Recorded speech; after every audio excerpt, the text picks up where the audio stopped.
San Sebastián Gastronomika Euskadi Basque Country Biltzarraren laugarren parrilla lehiaketa nazionala ospatzen ari da orain, eta gerturatu direnak haragia dastatzeaz gain, parrillero honena aukeratzeko ahalmena daukate. Osean, konta iguzu, zer da, hau zeman lehiakide daude, zazpi, ez da? Zazpi lehiakide, da Espainiko txapelketa, parrillana, eta, oso interesgarria izaten da, zetegian, bakutsak eramaten du, restaurante bakutsak ikasten du, bere sukaldaria. Zuk lehenengo urtean irabazi zenuen, Josean, badakidala. Zein da sekretua irabazteko? Sekretua irabazteko da ondo egitea. Nola egiten da ondo? Nola egiten da ondo, lehenbizi produktua ondo erosi, da esaten dute, kompra bueno no le estropees, ez? Zeinentzako ari dira haragia prestatzen? Beran dago epaimaia bat, eta epaimaia daukea gutxora bera 80 laun.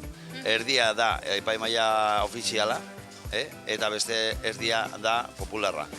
Ander Esarte, txuleta jatetxeko sukaldaia, iazko irabazlea, hortengoa ere bai? Kaixo, ez dakit, saiatuko geha bintzat, ilusioakin bagatoz. Zein da sekretua? Sekretua, behitu. Sekretua da hau, haragiona. Izugarrizko itxura dauka, Hoi da, haragiona, eta gero jolastu pixka temperaturakin, hotza ez jagon, eta gero brasa bat hona egin, eta maitasuna jarri, eta hoi da, besterik ez. Epaimaiarekin gaude hemen, ez da?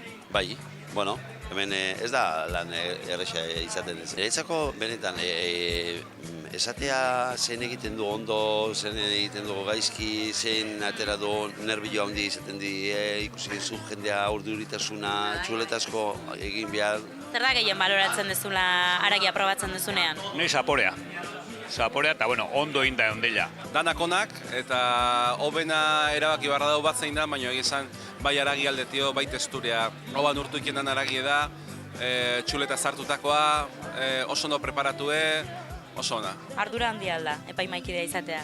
Ez, nik uste ardura baino gehiago dela lujo bat. Ondo pasatzea, olako leku batea etortzea, entenditzen duen jendekin jotea eta pixka bat ikastea. Nik hemen gelditu beharra daukat oraindik, ez bai daukat argi ze txuletari eman lehenengo postua.